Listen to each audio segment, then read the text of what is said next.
It's remarkable how drastically far we've come from where she started. And it's important to kind of reflect and recognize those steps and those hardships that these trailblazers like Justice Ginsburg went through to give us the opportunities that we have today.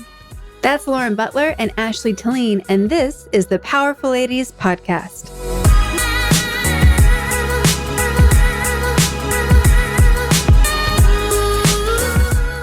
Hey guys, I'm your host, Kara Duffy, and this is the Powerful Ladies Podcast, where I invite my favorite humans, the awesome, the up to something, and the extraordinary to come and share their story. I hope that you'll be left entertained, inspired, and moved to take action towards living your most powerful life. Upon the passing of the great Ruth Bader Ginsburg, I spent a lot of time reflecting on what it means to take powerful ladies to the next level. To be supporting women to fill the shoes of amazing and influential people such as RBG, as well as being the new trailblazers to make the world a better place. I kept asking, how can we be more like RBG? So I figured, let's take that question on the podcast. Who better to have this discussion with than our favorite female lawyer team, Lauren Butler and Ashley Telleen of Butler Telleen. On this episode, we'll discuss ways we can each be more like Ruth, how COVID is affecting the legal system, how lack of understanding the systems in our country is adding to our country's divide, and how we can all join together to make the change we wish to see in the world. All that and so much more coming up, but first. If you're interested in discovering what possibilities and businesses are available for you to create and to live your most fulfilling life, please visit thepowerfulladies.com/coaching and sign up for a free coaching consultation with me. There is no reason to wait another day to not be living your best life, when you instead could be running at full speed towards your wildest dreams today.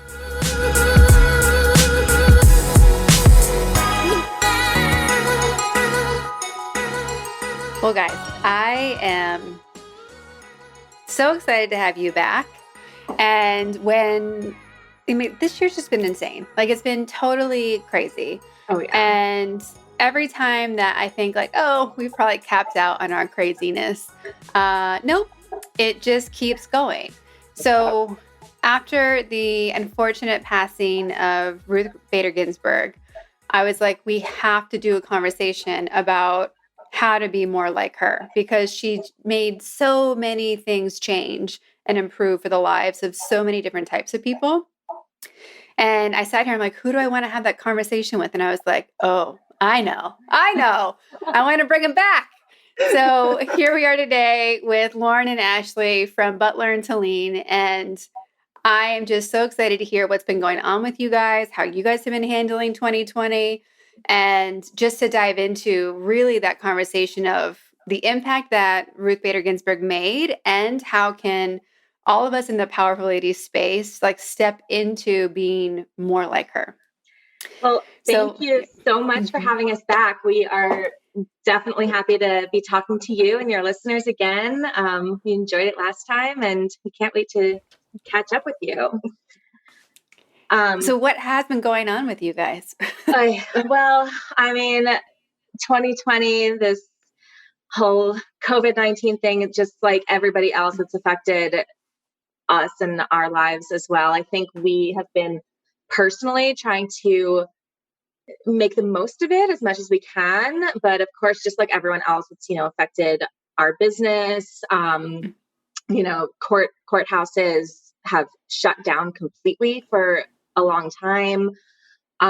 So we weren't really having any jury trials or any in-court hearings or anything. And we weren't getting new clients because their court dates weren't scheduled until, the end of this year, the beginning of next year. And I mean, it's just, this whole thing has had a snowball effect on everybody's lives in every aspect. I will say too, at the same time, we sort of have the flip side of that too, in that we do represent people who are in custody. And so it's been a challenge to sort of figure out, how do we protect the health and safety of everybody, but still protect our clients' constitutional rights, particularly if they're being held in jail. It's sort of a different thing for the people who are out of custody and able to, sort of go about their lives. But for people who are in custody, you want to find that balance between keeping people safe and protecting their rights as well. So that's definitely been, I would say, one of our biggest challenges as well. Yeah. And on the topic of protecting our clients' constitutional rights, what a lot of people don't even realize is how this has impacted a lot of very, what was standard and staple and accepted rights that nobody ever questioned. So for instance, whether or not you're in or out of custody, for instance, the right to a speedy trial. Before, in Colorado, you have to be brought to trial within 6 months. Otherwise, you get the case dismissed with prejudice. Now, because of all of these continuances and courthouses shutting down, our clients' speedy rights trials have been violated because their cases and their trial dates have been continued and extended far beyond that 6 months. And, no matter how many objections or constitutional violations we allege and argue, we're in unprecedented times. So these are all new kind of issues that we've never dealt with before. And when people, let's put that into real life perspective. So what's an example that you guys have seen of what would be considered relatively minor, and now people are just like still in custody and it's like crazy?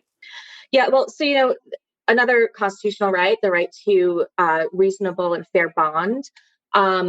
So what was maybe thought of as a reasonable and fair bond amount before, knowing that if you can't pay that bond amount, you're only going to be stuck in custody, in jail for at the maximum 6 months before your day in trial, right? But now, and regardless of how serious or minor the charge is, you still are entitled to a bond amount, right? And so we have a lot of clients who are indigent, who, we're kind of the private attorneys that take over the public defender cases when the PD's office have a conflict. So we have a lot of clients who can't afford their bond amount, no matter how high or low it might be. And so now that our clients who before weren't able to post bond, their trial dates are being extended past the 6 months. So now they don't have that, like, oh, it's only 6 months that you have to spend in custody if you can't afford your bond. Now their trial dates are being continued. It was at one point indefinitely, and yet their bond amounts aren't changing. So they're being stuck in jail without being able to afford their bond, and their bond amount isn't changing, and yet their trial date is extended or continued or non-existent at this point. So things like that, it's been a struggle. It's heartbreaking too, because there's been so many discussions, right, about like what is like our bond amounts good or bad in general, and why do we have them, and why are they so high for certain things? Plus having being in custody, there's so many elements that keep coming up. Even with the Breonna Taylor case, people are losing their minds, and rightfully so, about the injustices that are happening. And I had to take a few people and step back and be like, if there wasn't a crime committed, like there's moral issues and there's the legal issues. And I don't know Kentucky law, but based on the fact that nothing's happened, it's like, if there wasn't a law to break, what can we do about it? Right. The other thing I think that people aren't talking about is normally, from my understanding, the civil case happens after the criminal case. That is, yeah. And so usually if you can't get justice in the criminal case, you can get it in the civil case. And so because it's been reversed, and there was that $12 million agreement with the city. Yeah.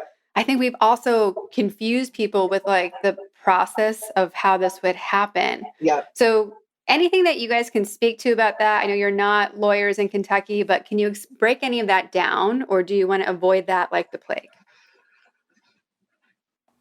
I guess the thing that's struck me the most is how much people don't understand the grand jury process, quite frankly. And it's a very bizarre process. We have a saying, lawyers have a saying that the grand jury will indict a ham sandwich. But what I've noticed in particular, sort of following social media with that case in particular and sort of what went down in Kentucky, is just, people are spouting all this stuff. And I'm like, you don't really understand the grand jury process, right? Mm-hmm. So the grand jury process is secret. And defense attorneys are not allowed to be part of that process at all. Right. So normally, we would have the right to confront and cross-examine any witness that the prosecution is presenting. But because this is not a criminal trial, it's just an indictment. It's them saying, do we have enough evidence to go forward? Witnesses are not entitled to have a defense attorney. So, if they're calling somebody who potentially could get charged based on their testimony, that person is out of luck, unless they have some sort of agreement with the prosecutor ahead of time. We also don't know what the prosecutor is saying. And so, and I think we've seen this come out in the Breonna Taylor case in particular too, where, we now know that they didn't ask for murder charges, right? And I'm actually quite frankly surprised that they sort of let that out because, even when I get a case that's the result of a grand jury indictment, I have to fight to get that transcript. Like that's not just handed to us, right? So the fact of the matter is, that prosecutor could be in there presenting as much or as little evidence as they want to. And we will never know that unless they end up releasing the transcript, which normally they don't. And so you have all these people saying, well, it went to the grand jury and they didn't do charges. Well, yes, but that's not entirely accurate, I guess, is what I'm trying to say. So to me, I think that's been one of the biggest things with that case in particular is just that there's not a lot of transparency in the grand jury process. And a lot of people don't understand how that process works. So the fact that they didn't return charges, maybe it's because they didn't have the evidence, or maybe it's because they chose not to present the evidence. Yeah. Well, I think you bring up a great point, which I keep hearing as the reoccurring theme for this whole year, is that people are getting very polarized about topics that they who are getting polarized don't really know how it works, whether it is the Electoral College, the voting maps and how they're made.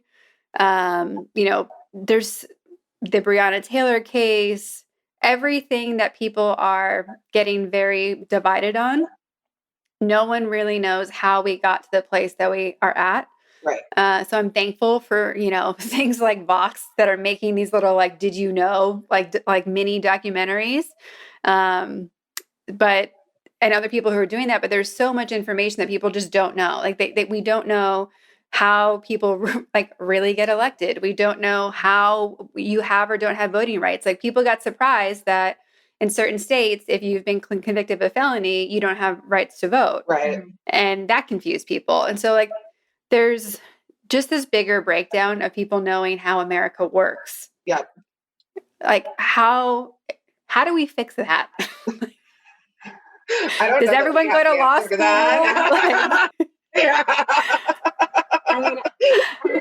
I wish I did.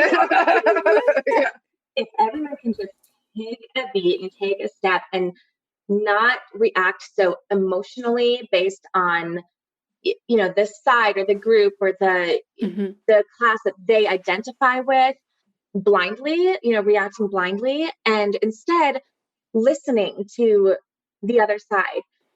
If someone says something that you disagree with, keep your ears open and listen and be rational, and do the research. Don't just find these, big opinion pieces that support your side, because that's just going to inflame your emotions without giving that person the knowledge and the understanding to back up their positions and their opinions.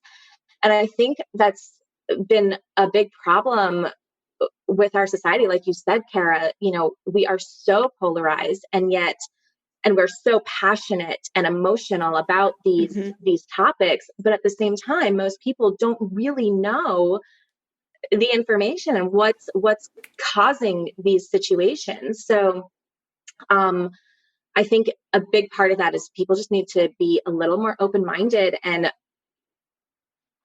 open to learning more about it. Yeah. That's basically what it is. If somebody's listening to this podcast, listen to us telling you this is what the grand jury process is without, try to listen to just this is what the process is without making a judgment about it, I guess. Yeah.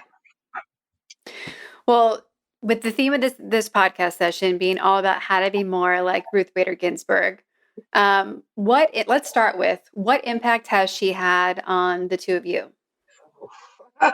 Well, quite frankly, we probably wouldn't be lawyers if it weren't for her. When she went to Harvard, there were only 9 women in her class. She basically had to fight tooth and nail to get every position that she was in, to open every door that she walked through. I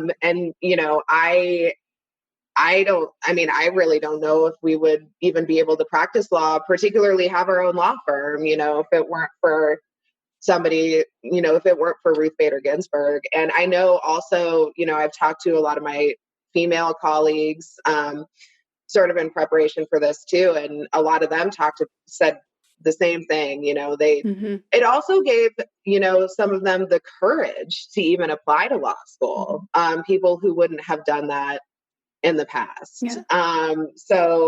She certainly opened doors for many, many, many people. And it's interesting because she sort of did so quietly at first. Yes. So we see her as this big icon now, and all incredibly deserved. But, back at the beginning of her career, she was sort of a quiet storm.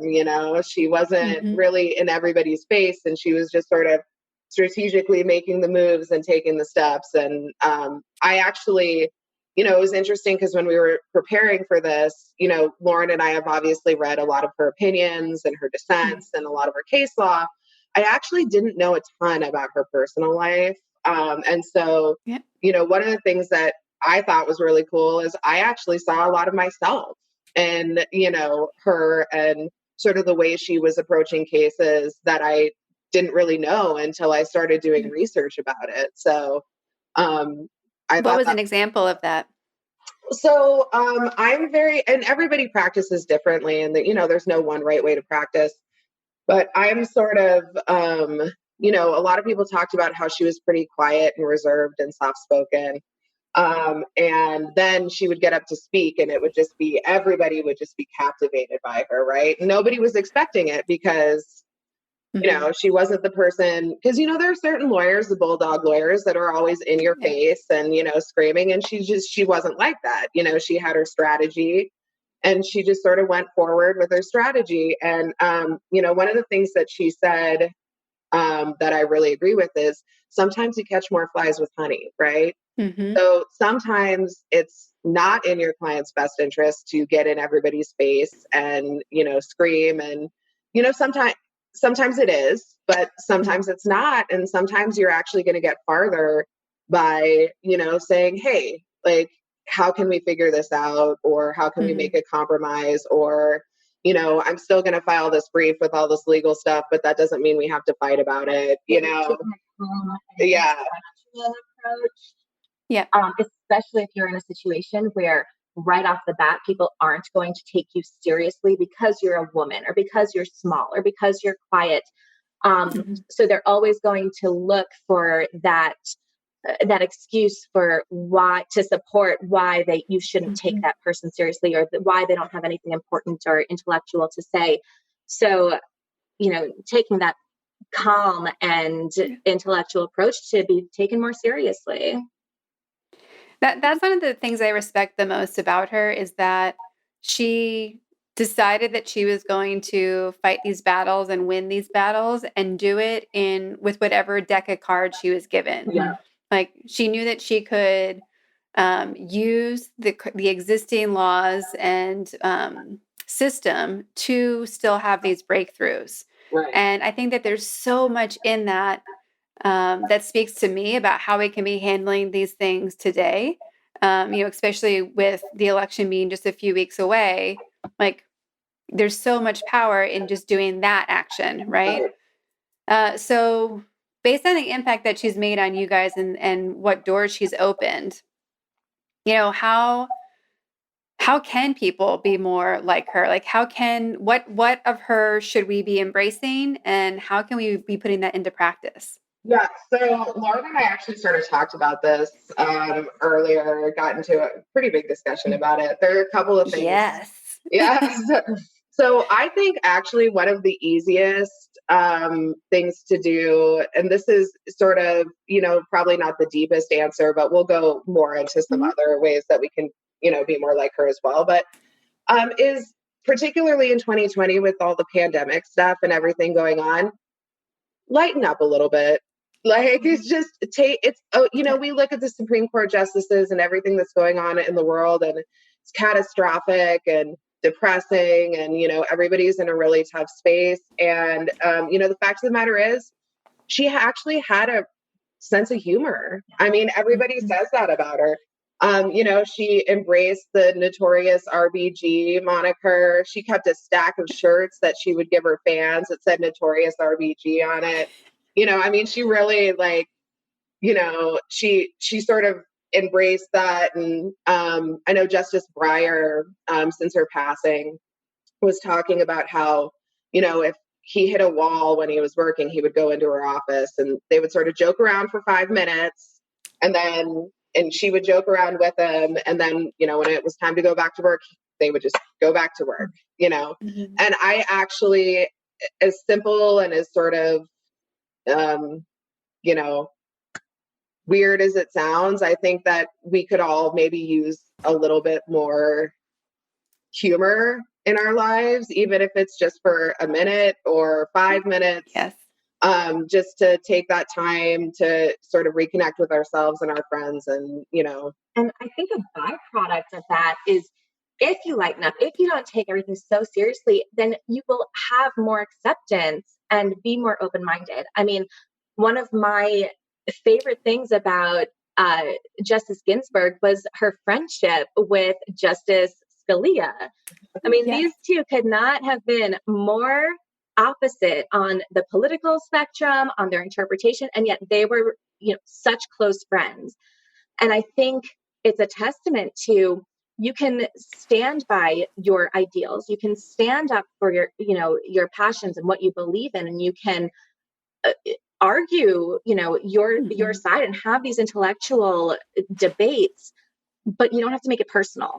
If you lighten up a little bit, like Ashley was saying, then you don't take it so personally, and you can have this back and forth exchange and have it be more meaningful instead of just strictly emotional. And then you can also appreciate the other person for the benefits and the positive attributes that they do have, and you can find that common ground, and you can go to operas together and hang out, in your offices the way that Ginsburg and Scalia did. And I think if we had more people like that with that mindset, it would bring our society closer together instead of more polarized the way that it's becoming now.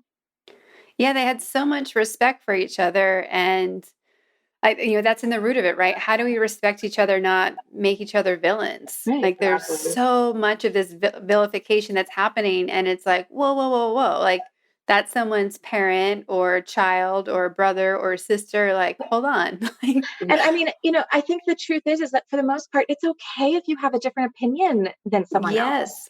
Isn't that what makes our society such a beautiful and blended, society with so many different characteristics and opinions and backgrounds and experiences? And instead of seeing that automatically as such a terrible thing, you should at least accept it and embrace it for the positives that it can offer. It doesn't mean that you have to agree with everything, but embrace the differences. I love that. Yeah, I was going to say that. So one of the things that I, had written down was try to be more or less partisan. And I think what Lauren said speaks to that. I mean, she fought tooth and nail in the courtroom and in her briefs and, everything that she wrote. But, once she did that and once she used her strategy and her skills to do that, she wasn't back fighting with Scalia. They were trying to hear each other and be friends and hang out. And I agree. I think we could definitely use a lot more of that in our country right now.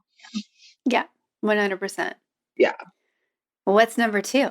So one thing that I sort of picked out too is that everybody has a voice, right? You just have to find it.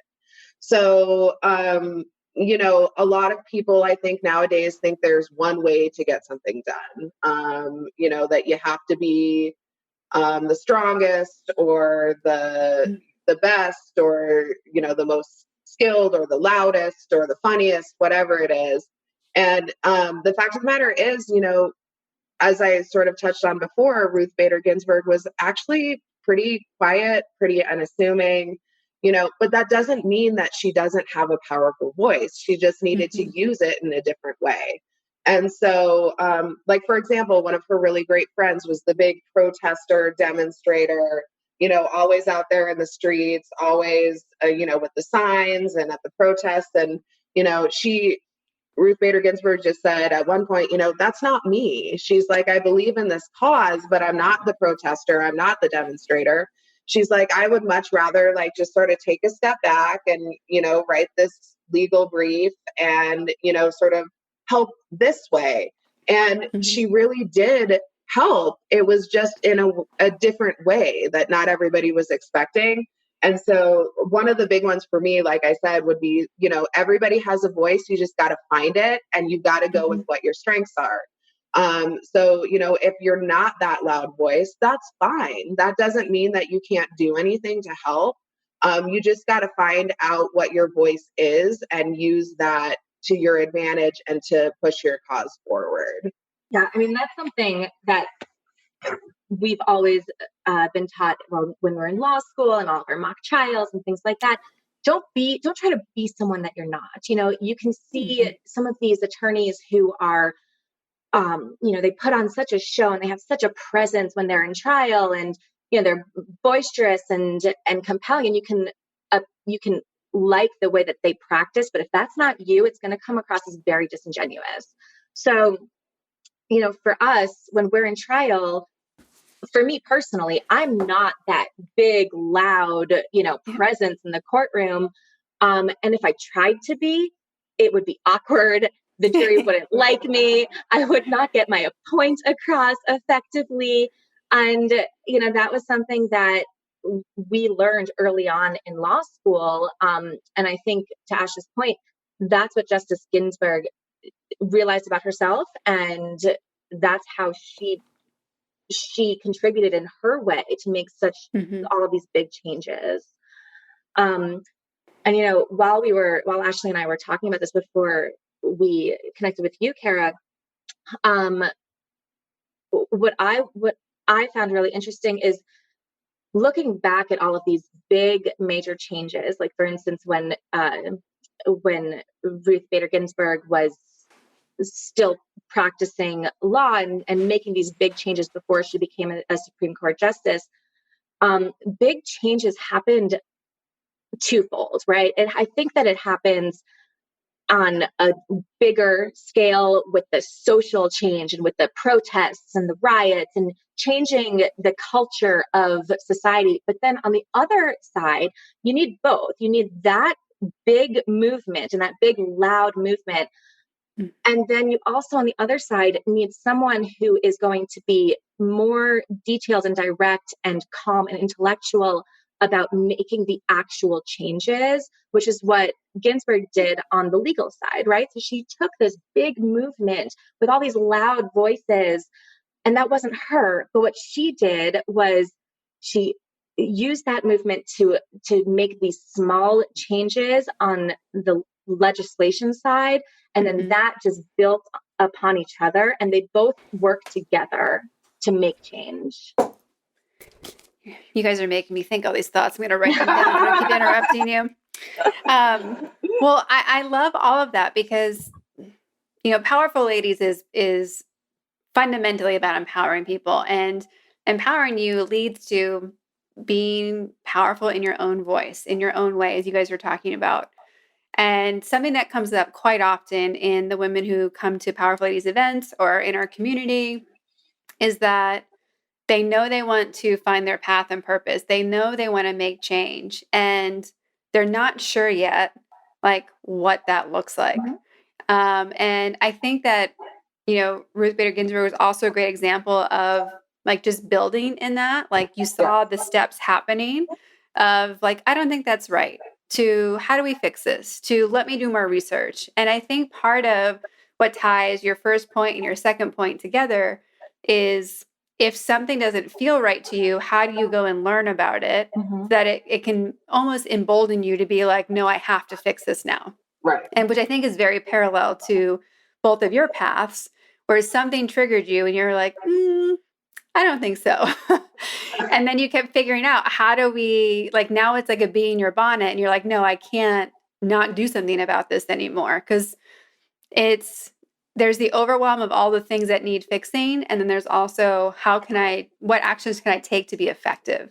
And I really hear you talking about how there is an opportunity to be effective in your own voice, and having the research behind it is also what really matters.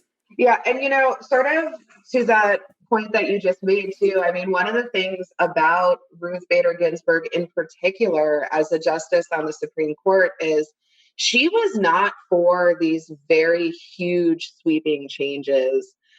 Everything that she did was very sort of small and incremental. And so I think that, a lot of people, and I'm guilty of this myself too, I think of where I am and where I want to be, and that change just seems so massive that I'm like, that it's almost paralyzing. It's like, well, how do you get there? I mean, that's such a huge change, right? And I think that's a lesson that she can teach us. And she did it very much, if you follow her sort of canon of work on the Supreme Court. It was never like, okay, this one case is going to change everything. It was like, okay, we're going to take this tiny little step with this case, and then this tiny little step with this case, and then this tiny little step with this case. And in the end, it actually makes the change stronger once you get there, right? And so for me, sometimes I have to sit back and say, okay, you know what? Maybe I'm not going to make that big sweeping change in the next month or 2 months or whatever it is, but I can take this one step. And then once I achieve that step, then I can take the next step. And then, before you know it, you are where you want to be, and you're actually in an even stronger position than if you had tried to take that leap, from where you started. Yeah. And I mean, I think when you make too drastic of a change, or, you react too strongly, then sometimes you create all of these unintended consequences that you don't even think about, because you're like, oh, this is such a huge issue. We have to make this huge change to correct this big injustice. And then you just go too far, and you don't think about all of the side effects and all of the consequences that it's going to have, like this ripple effect. So when you take these small incremental steps to make big change, you kind of build upon each other. And it's these building blocks. And I think that was the brilliant legal mind of Justice Ginsburg. That's what she saw. And that's, that just kind of came naturally to her. That's how she thought. And that's why she became the, brilliant lawyer, judge, justice that she became. Well, it makes me think of in business strategy, especially in marketing, there's a 7 layers exercise you can do. They also do it in therapy, where you take whatever the thing is and you say, okay, what would you like to change? Cool. And then what? And you keep saying, and then what? Or something similar. Right. And you go at least 7 layers to see what really is the change you're looking for, or what could happen as a result of the change you want to make.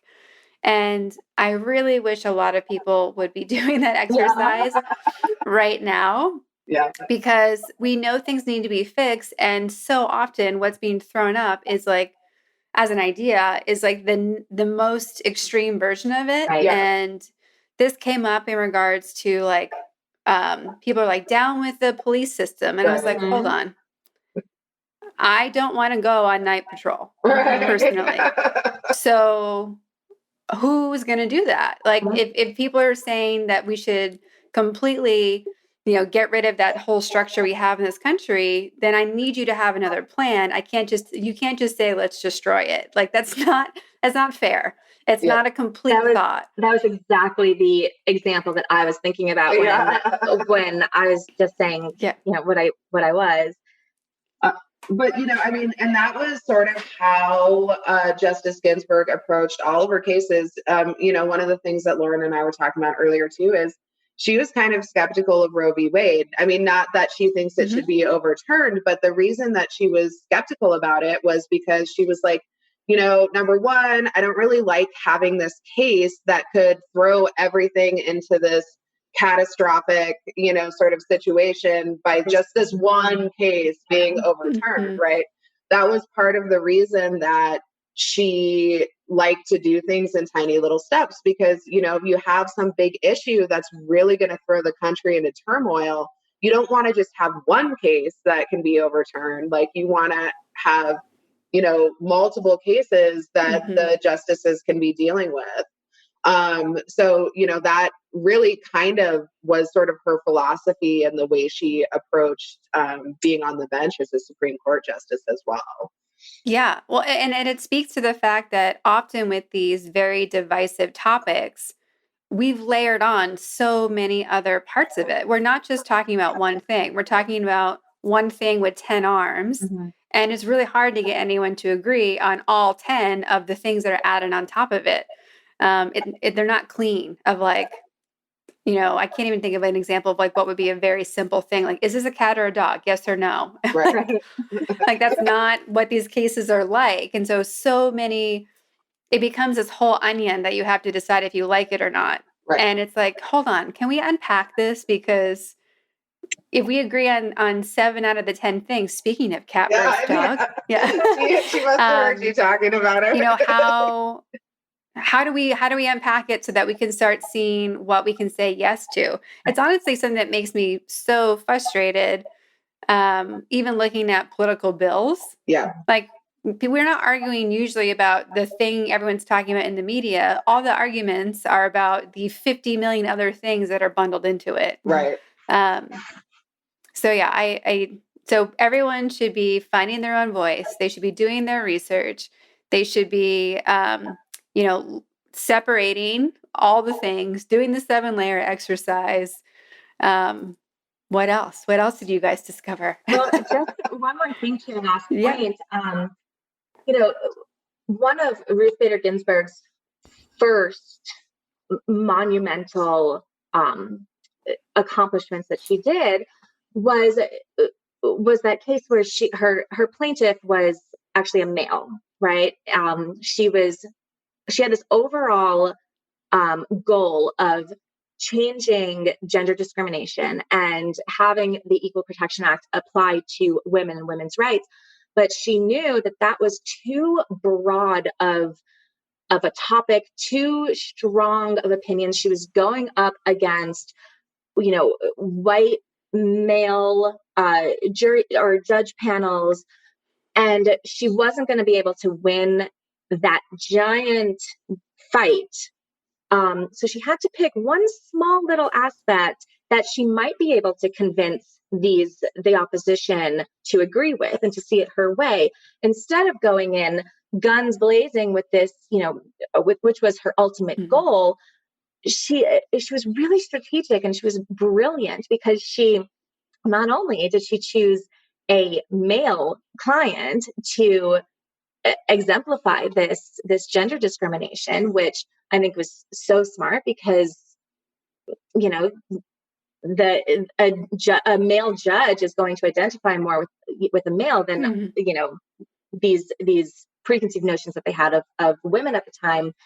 And so that was really smart. But then she chose this very benign topic of tax law, right? So her client, the whole thing was that he was denied a tax benefit as a caregiver because caregivers were defined as women, and he was an unmarried man.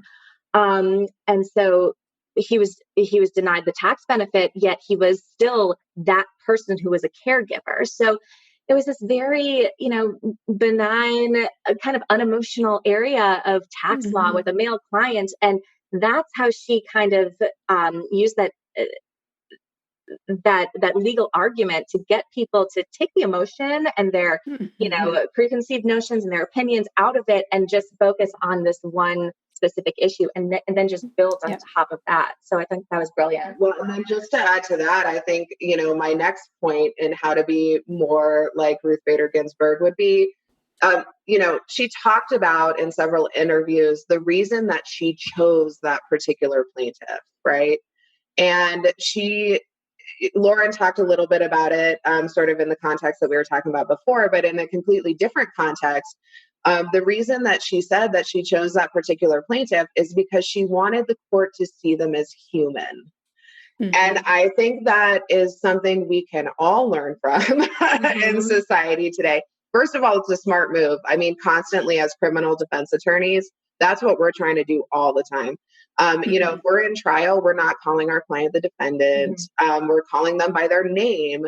We're trying to, bring out facts that show the jury that they're a person just like you and me. And I think that just our society in general right now, is so polarized that we aren't seeing each other as human.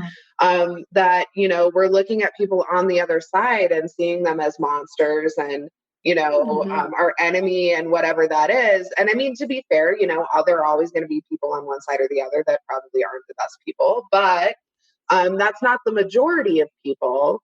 And I really think that we should be taking the time, like she did, to view each other as other human beings, other Americans. We should be taking care of each other and, listening to each other and making sure that everybody's okay. And that's, that was kind of her strategy in those early gender cases was I really want, these really stuffy judges on the bench to see my what I'm trying to do legally, but I also want them to see my client as a person, as somebody whose life is affected by this. Yeah, and whose life not just is singular, but also impacts so many other people. Like it's that we think that everything, when you think everything is black and white or one side or the other, you also think that things are segmented, and they never are. Like it's a joke if we think that it is. Like how far can you go before you find someone who disagrees with you? Usually it's the person next to you. Right. So it doesn't take very far to see someone you equally love and disagree with at the same time. Yeah. When you look at the cases that she's had, one of the things that has surprised the men in my life is that without her, women weren't able to open up a bank account without a husband or a father like co-signing on it. And that was not long ago. So, when we think about those, again, something that seems so small, like it was such a small case that everyone just assumes that's the way life always was. And yet, none of us on this call could have our businesses if we couldn't open up a bank account, let alone the other things that all that is wrapped into that. To me, it's a little bit mind blowing how powerful somebody can be in these quiet, consistent steps, and to do so under the radar until recently. Yeah. And I think any big social change happens over a very long time in history in stages, right? I think that one big change happens in the beginning. So like, for instance, giving women the right to vote, it was a huge change. And then allowing them to work and, all of these things. And so then society kind of gets complacent and they're like, oh, well, look at all of these rights that you have now. We're totally equal. Um, and there's no more discrimination because now you have the right to vote. You can work, you can earn a living. You don't have to, you have all these rights that you never did before. And so society kind of accepts that and thinks that we're all equal now. And then it takes that next wave to be like, wait a minute. Yes, we did make huge hurdles and we came so far from where we were, but we're not there yet. Because now look at all of these laws that still exist that still, segregate and discriminate, like, not being able to open a bank account without your husband or your father. Some of the other cases that she worked on were, how serving as a juror was not mandatory and was voluntary for women. Uh, different discrimination statutes and laws that gave women and men different benefits and different social security and things like that. And then you start analyzing all of these differences and all of these laws that still segregate and discriminate between the genders or whatever the group and class of people are. And you start realizing we're not there yet. So now, we just kind of got complacent and we're so happy with these big changes that were monumental, but there's still more to do. And I think it happens in stages. And I think that's what we saw with Ruth Bader Ginsburg. She was kind of at that, one of the second or third stages in this movement for women's rights, where it was kind of this wake up call, like, oh, we're not there yet, Yeah. And I would imagine that with both of you as defense lawyers and defense attorneys, and do you feel like the rest of the U.S. has caught up to like the discrimination that you've seen regularly, and you're like, hey, glad you came to the party? Or do you feel like even you've been surprised at things that have shown up in the past couple of months in regards to discrimination? I have to think about that for a minute. Let's put it this way. I don't think that the rest of the country is entirely caught up. I do think that steps have been made to get them more caught up. But, being particularly in the criminal justice system, and there's plenty of statistics and research that show, and that, we've seen in practice, that people of color, of course, are disproportionately affected by the criminal justice system. And, I will say I have seen, and one of the jurisdictions that we practice in is supposedly, very liberal, open-minded jurisdiction. And we're still seeing cases where, one co-defendant's Black and the others are, white, and that one co-defendant is in fact being treated differently by the prosecutors and the judge. And, I'm happy that, some of these issues are starting to come to the forefront. But that being said, I by no means think that the country or lay people, everyday people, are in any way caught up to how bad the problem actually is. I think, with this racial inequality movement that's really recently started up in our country, I think, like I was saying before, this is just kind of that next stage, right? Where, African Americans we abolished slavery. That was a huge step. Then everyone kind of got complacent and thought we were there. Then, the civil rights movement and segregation and all of these big monumental steps that society was so proud of and thought, were so monumental, and they were. But because of that, now they're like, oh, you have all of these rights and you have all of these, opportunities that you didn't have before. We changed all of these things, so we're equal now. And every wave and every movement after that is just kind of getting over that complacency and that, gratitude of finally being, being given these rights that you didn't have before, and then realizing, but wait, I still don't have these rights and the same opportunities as everybody else. So we're not quite there yet. And I think, that seems to be the place that we're at in society now, where we're kind of reevaluating, hey, are we actually equal, or is there still this segregation and discrepancy? And I think, it's important, though, that you can't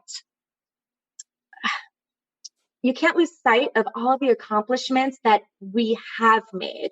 You can't diminish all of the big steps that we have made. Yes, maybe we're not there yet, but you have to appreciate these big moments and these big steps forward that have happened before and acknowledge them, because without those, you wouldn't be at this spot that you're in now, where you can make additional small incremental changes and take this next wave towards equality.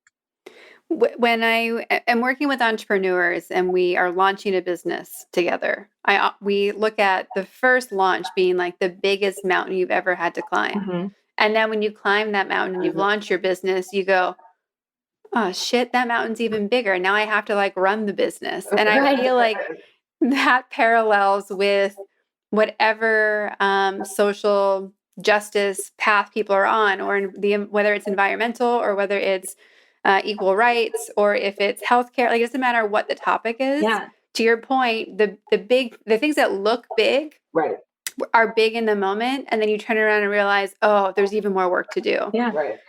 Because there's always more details. Yeah. That's such a great example that I hadn't even thought about as a parallel. But yeah, I mean, Ashley and I, when we started our law firm, that was the huge, monumental, big step. And then once we did that, then it's all of these little things. Okay, now we have to figure out our accounting. Now we have to figure out, our calendar system, and all of these little things that, we're not quite there yet. There's still all these improvements and little changes and evaluations that we need to continue to make. And that's a good point. Well, and that's why I like the recent quote from AOC of like, we're not going back to brunch.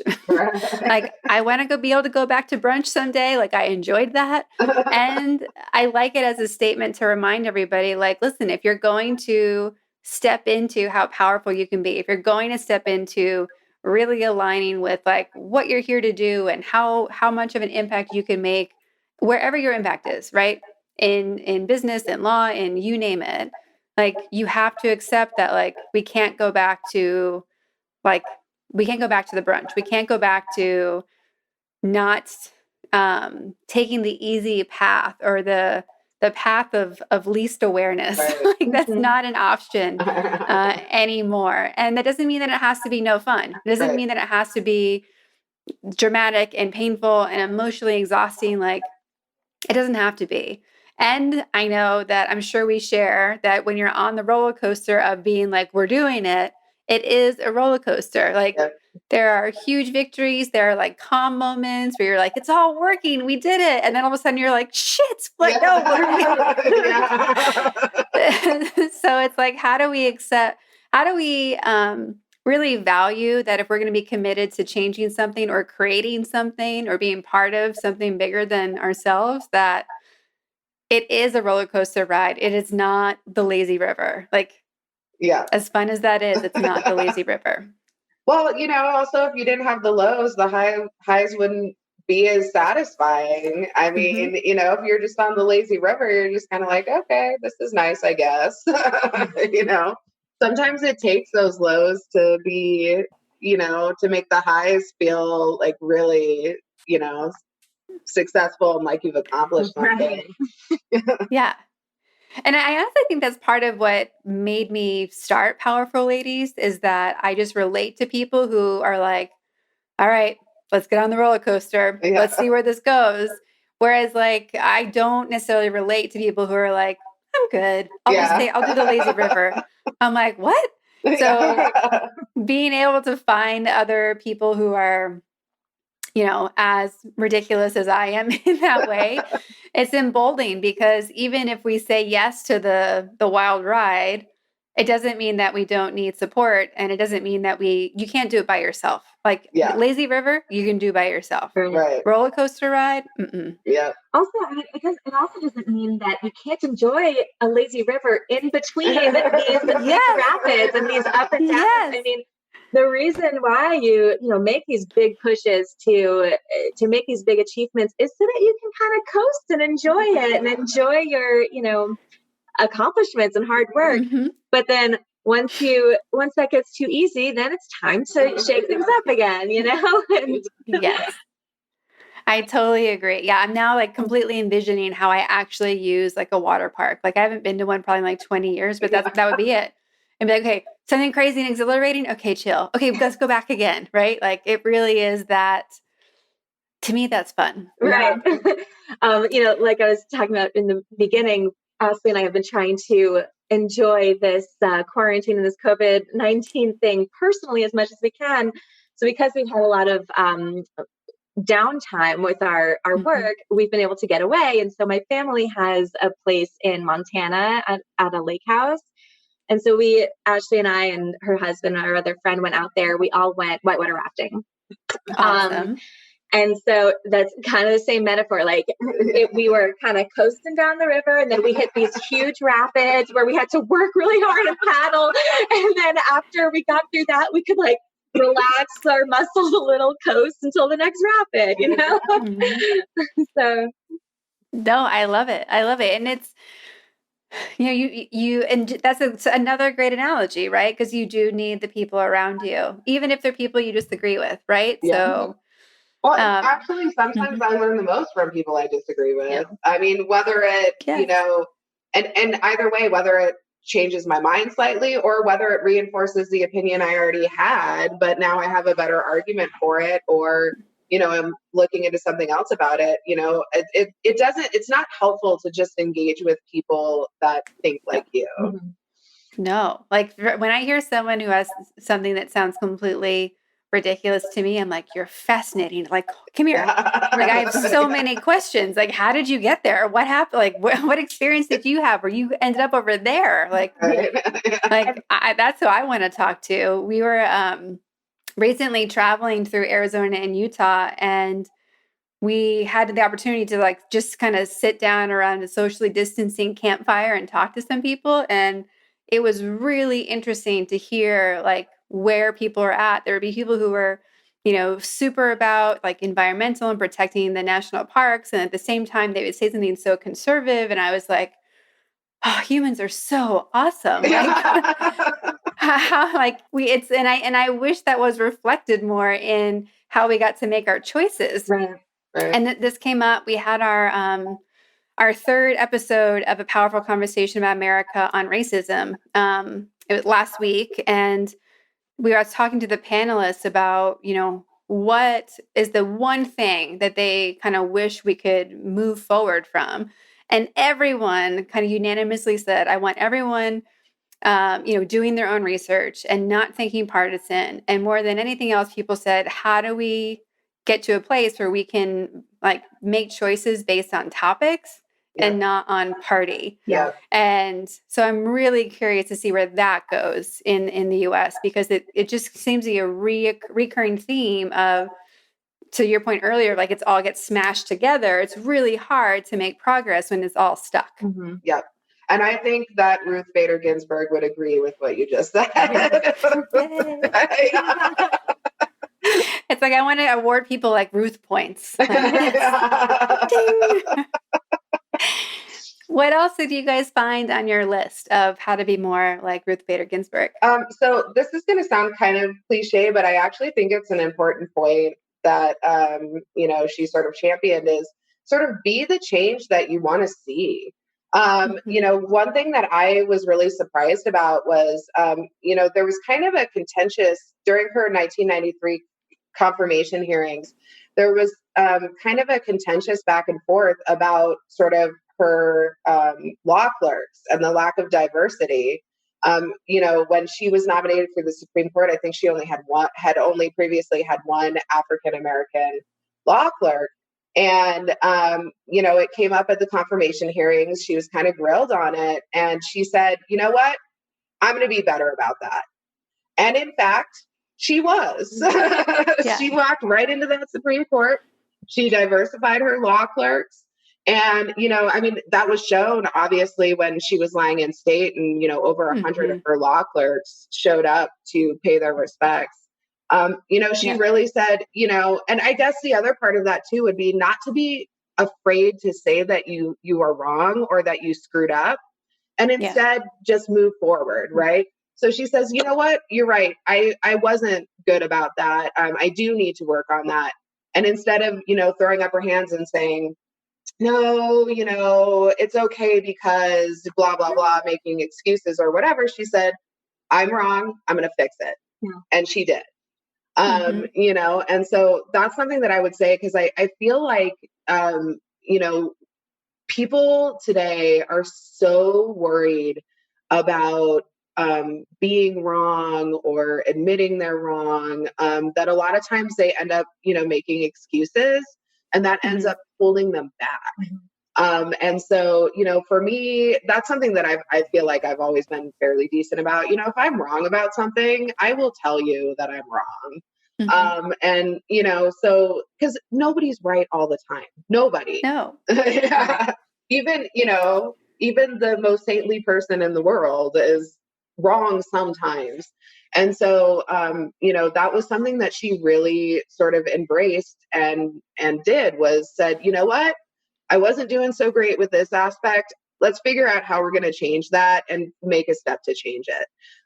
So, that to me, I think would be one of the most overarching, like, how do we be more like RBG? Be the change that you want to see. Be able to admit that, you could do better and do it. Yeah. Yeah. Be humble and more, self-aware. And instead of just always getting defensive and feeling like you have to defend your actions and, defend your behavior in your past, be open to some criticism. And even if at the end you don't agree with that, at least open your ears, open your mind, open your heart to the fact that other people might have these opinions of you, and be self-reflective enough to be able to say, is this something that I need to change? Was there a reason or justification that I did this or acted this way? And just be open to the fact that you're not always right. And, people might need to change some things, and people might make mistakes, and it's okay, because we are all human. And when you do make mistakes, you own up to it and you apologize and you move on and you learn from it. And I think that's how we grow as a society. Well, I keep thinking of some of the recommendations people have been making for improving the police force, whether it is different levels of diversity training or counseling. Some people mentioned getting them into like jiu-jitsu or other martial arts where they don't need to use their guns as much. Like, all these things have been listed, right? I don't know. But they all come down. But I won't come back to that. But so many of them are about it's things that all humans need. I'm like, how do we roll out some of these practices for like America, of how to stop, like, think about things like you said, how do we not overreact? How do we take a step and say, hold on, let's make them human? These are things we all need. Yeah. And yes, I want people who are critical foundations of our society to have those mastered, whether they are the fire department or teachers or you name it. Like, we want, the good citizens to hang out in that bucket first, but like, we all need this because it shows up everywhere. Yeah.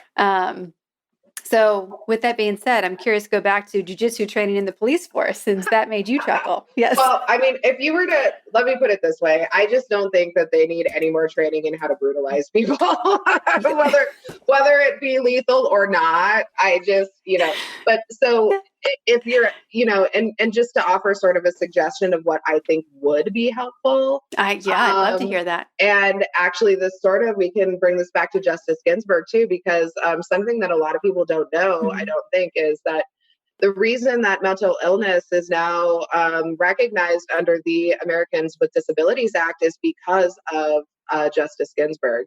That she was, she was the one that made that happen. But we have a huge problem with mental illness in this country.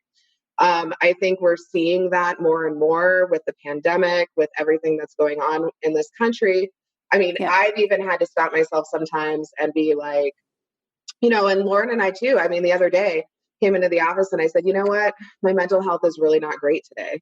And Lauren and I sat there and talked about it. And she's like, okay, well, do you need to go home right now? Is it helpful to be in the office? And we talked about what we could do to sort of make me, and I know it doesn't, take it away entirely, but, I think that a lot more people are starting to sort of see symptoms of, just taking care of their mental health and whatever. The thing that I think, quite frankly, would be most helpful is in terms of the police. A lot of police are responding to calls where people are having a mental health crisis, and they're just not trained to deal with that. Like it has nothing to do with them running in necessarily and being like, oh, I'm going to, shoot this person or shove them down or whatever. Right. They're just not trained as mental health professionals, and they don't know what to do when they get in a situation where somebody is having very active psychosis. Sometimes even because, we deal with a lot of clients who are mentally ill too. And, we've developed some strategies just from experience, and we've had some training, but, we're not. Sometimes I even am like, I'm not equipped to handle this. And so quite frankly, for me, I think one of the best things that we can do in terms of, reforming the police is have mental health professionals that can go out on mental health calls and be able to sort of try and de-escalate the situation. Because I think there are certainly, many cases that have sort of been coming out on the news that probably, if they had sent a mental health professional, that person wouldn't have been arrested. They wouldn't have been shot, because the police just aren't trained to do that. And they shouldn't be. I mean, they have enough they're dealing with, right? I think it's better to, send in sort of experts in that area. So. Yeah, I love that. Have you been following the town in Oregon that implemented a strategy like that? I don't think I've heard of that one. No. I'll need to Google it, but there's a town in Oregon that's kind of set up a mental health kind of task force that does exactly that, where they really try to use other people in the community to tackle different things before it has to go to the top, essentially, right? Like, but I think that's so critical. And there's so many statistics that are coming out now, as you mentioned, about like how everyone's mental health during COVID and quarantine has all been affected. And I think you saw, at least in our household, people who are extroverts, you saw it hit them first. And then I'm like a 50-50, it hit me second. Like it's now even hitting like the true introverts. So it's like, and that was alone. I also read the statistic of like heavy drinking among women is up 40% since March. So there's so many things. And I'm glad that there are a lot of mental health tools that have come out, that are, whether they're app-based or other things, to help people who need it now, right? You can literally use your phone and get some level of help if you need it. And there's still so much negativity around admitting that you need help or admitting that everything's just not okay. Like that's really, I think, where we can start. And while there is still negativity, I think though that our country and our society is so much more open to accepting, mental health and just so many other things too, that used to be so taboo and so something that you just hush, you do not talk about that. You don't let anybody know that you're suffering, emotionally, mentally. It's now more accepted. It's okay. And I think more and more people are going to see therapists and confiding in their friends and being open, posting things on Facebook and social media. And it's not this stigma, which might hurt your mental health, exactly.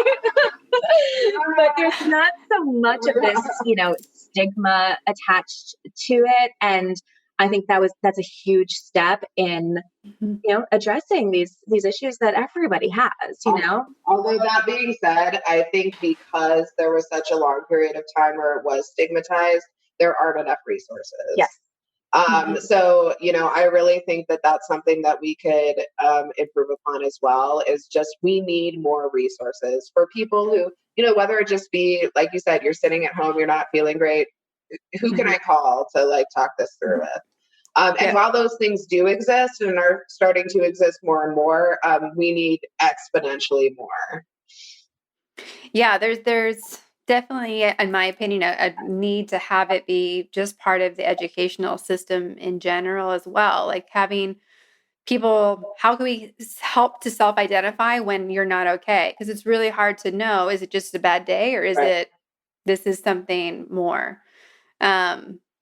People don't it just comes back to the lack of information or resources in general. Like name the topic and there's not enough. What else do you guys have on your how to be more like Ruth Bader Ginsburg list? I'm looking at my notes here for a second. And I think, just to bring it back to where we started, it's so easy for us today to take for granted how kind of easy it is for women to go to law school, how easy it is for women to get a job and to, argue in court and to start our own law firm like Ashley and I did. It's something that we just don't really have a second thought about. It's just, we want to start a law firm, so we're going to start a law firm. And it's so easy for us to have those opportunities now that it's also easy to forget that only, a few decades ago, when Justice Ginsburg was starting her career, she had to go through it was a totally different world. She had to jump through so many hoops and jump over so many hurdles, just to be one of very, very, very few women to fight, to have the opportunity to even fight, to have the same opportunities that we have today. And it really was not that long ago.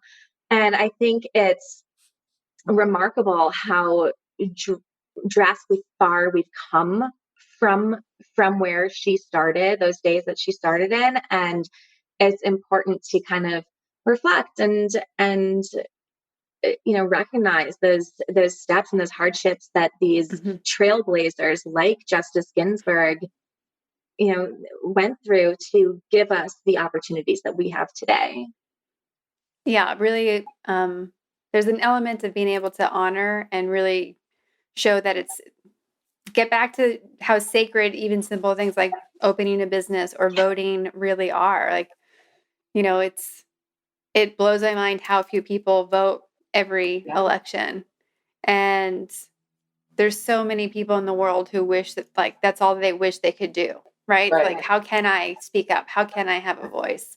And similarly, the fact that, we get to be in a place where we can have an open conversation like this and nothing's going to happen to us, right? And we can all start our own businesses and we can be very independent. And there's a lot of,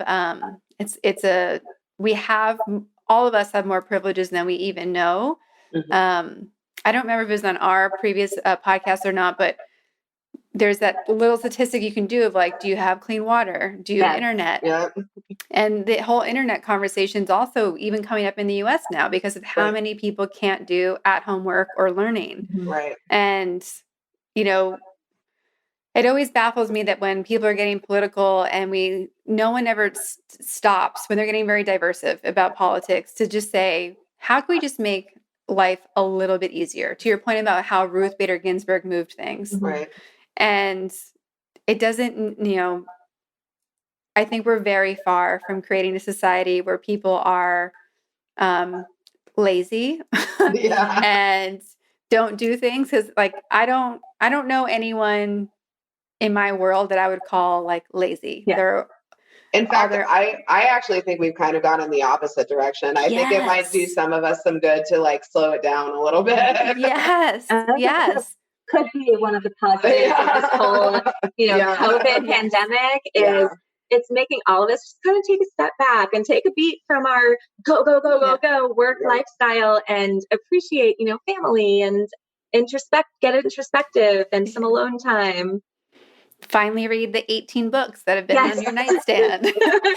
No, it's true. It's like I I I don't want things to be hard for people. That's why I have all the businesses that I do. How do we make it easier? Right. And I really wish that's how other people were thinking about the world and about politics or anything else. Like, how do we make it easier for people? Because, like you said, I believe most people are good. I believe 99.9% of people are hardworking and they want to be independent and they want their own things. Like, even seeing, coming back to mental health, the homelessness in California is like off the charts. Yeah. And having done some volunteer work in that space, there are people who don't even want a home. They just want to be left to do their own thing. Mhm. And it's like there's so much power in being able to make someone's day easier. Right. So like, how can we all just take that on? Like, what would that look like? And quite frankly, I think that that's the overarching sort of message about Ruth Bader Ginsburg. I think that's Mhm. what she was trying to do. I mean, she came from a place, she was that sort of second class citizen. She stood in that spot. She Mhm. felt that discrimination.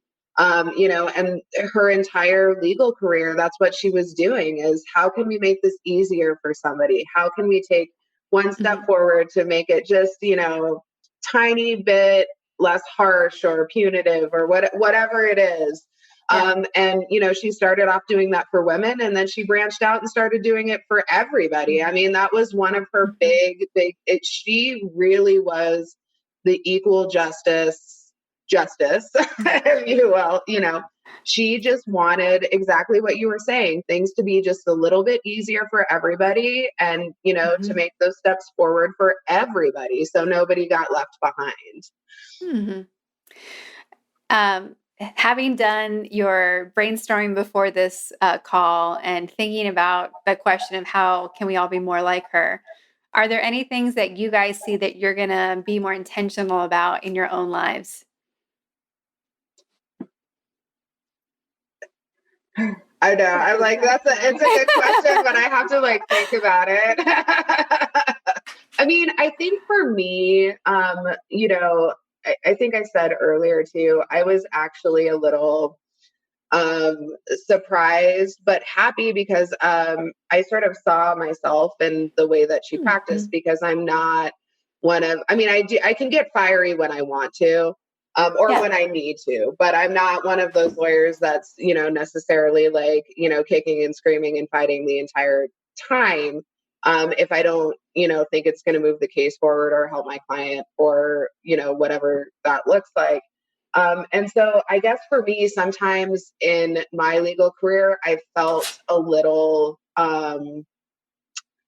maybe not as confident as I Mhm. should in sort of how deliberate I'm being with my practice or moving my case forward. And so I think one of the things that I really sort of took and want to improve upon is just having that confidence in myself to say, you know Yep. what? I have the skills to do this, and I'm actually quite good at it. And I need to just trust my own judgment. Whether the person next to me is taking a big leap forward right now, and I'm looking at that going, oh, well, why can't I take that big leap? That's okay. That's okay. I have the skills to take the step that I need to take to Mhm. make the change that I want to see. And I just need to be confident in that and not looking at everybody else being like, oh, well, why can't I do it this way? Or why can't I do it that way? Or why am I not doing it this way? Mhm. So I think that's something I will definitely be thinking about going forward. And I think for me, I was really inspired by just her kind of out of the box strategic way of thinking and approaching bigger issues. Um, you know, and it can be applied to everyday life. It doesn't have to be applied to these big social issues or these big cases. Anything in your life or, your work life that feels overwhelming and insurmountable and, just impossible to take that leap to accomplish, approach it in one step at a time. And also, pick your battles. Don't take on something that's when it's not the right time or not the right issue or not the right um time to cross this off your to-do list or whatever it is. Be aware enough and open and accepting enough of the fact that there's different approaches to things, and really think about it in smaller terms and be more strategic about, let's take this let's just chip away at this one step at a time so that it's not so overwhelming. No, I totally agree. I mean, when everything, after the George Floyd death, I remember waking up the next day and feeling the most frustration. It was just frustrated. I was so disappointed that other people weren't taking actions or speaking out the way that I hoped they would.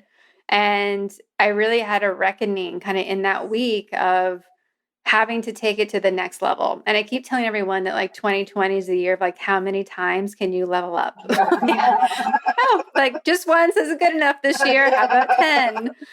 And it made me just realize that there's a moment of being damn it.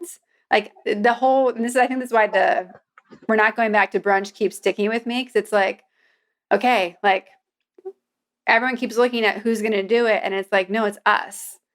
We have to do that. We have to be the leaders. We have to stand up. We have to go to the meeting. We have to do the thing. And we had a conversation about how some people have gotten into coast mode because things were progressing. We were making progress in different areas and topics. And we realized, kind of as you keep talking about, how everyone went, oh man, it was just the first step. And so there's this element of, I think, of also just grief of having to give up what life was like when we thought things were working the way they're supposed to. And now that we know they're not, we're already so busy. We already have so many things going on in our lives. Now we're going to add another layer to it. And I think there's an opportunity to go through that frustration and grieving process of where are the adults, and being shit, where are the adults? Yeah. And it's okay to go through that frustration and grief process. But now it's to your point, all right, if we have one more thing we have to take care of now, what has to go? There's only so much capacity that we have. And we definitely can't do it by ourselves, because we would all, if we just couldn't, if we wouldn't be able to make the progress we want in a healthy way. Mm-hmm. So on my side, what I'm taking on is, where am I not fulfilling the moniker of powerful ladies? Where am I not, where am I leaving gaps? Mm-hmm. And not that I need to be the one leading all of the charges, but am I at least having the conversations? Am I creating the spaces? Am I finding people who are experts in these different areas who can educate people and talk about it? Because we need everyone doing just one thing more. And I think we'll actually see some of the results that we want there to be. Yeah. I mean, it's the lazy river that we were talking about before, Yes. We need more rapids. We need more roller coasters. Well, and also do what you're good at, right? Mm-hmm. If there's something, that you're not great at, that's fine. Find what you are good at and find a way to use that to make the change that you want to see in the country and in society. Yes. That sounds like such a fun workshop, actually, of taking the Strength Finder strategy into social justice. That would be so fun. All right, we're going to add that into a workshop. Well, it has been such a pleasure to see your faces, one, and two, get to talk to you guys today. It's always insightful. I love what you're doing and what you stand for, and that you're, part of Team Rapids, making things happen for so many other people in your community, COVID or no COVID. So thank you for all the work that you do. Thank you for having us back here. It was so nice to see you and talk to you again. And we would love to talk to you anytime. Yes. Everyone stay safe and sane and healthy out there. Yes, please.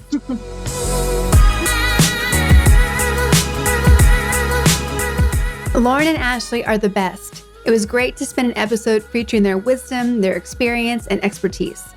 I'm left feeling more hopeful, and with a few clear actions we can all take to be more like Ruth Bader Ginsburg, and to take Powerful Ladies to the next level. To connect, support, and follow Lauren and Ashley, you can visit their website, butlertelleen.com, and visit thepowerfulladies.com/podcast. Thank you so much for listening. I hope you've enjoyed this episode of the Powerful Ladies podcast. There are so many ways you can get involved and get supported with fellow powerful ladies. First, subscribe to this podcast anywhere you listen to podcasts. Give us a 5-star rating and leave a review on Apple Podcasts. Follow us on Instagram at Powerful Ladies. Join the Powerful Ladies Thrive Collective. This is the place where powerful ladies connect, level up, and learn how to thrive in business and life. Be sure to subscribe to our YouTube page, and of course, visit our website, thepowerfulladies.com. I'd like to thank our producer, composer, and audio engineer, Jordan Duffy. Without her, this wouldn't be possible. You can follow her on Instagram at Jordan K. Duffy. We'll be back next week with a brand new episode. Until then, I hope you're taking on being powerful in your life. Go be awesome and up to something you love.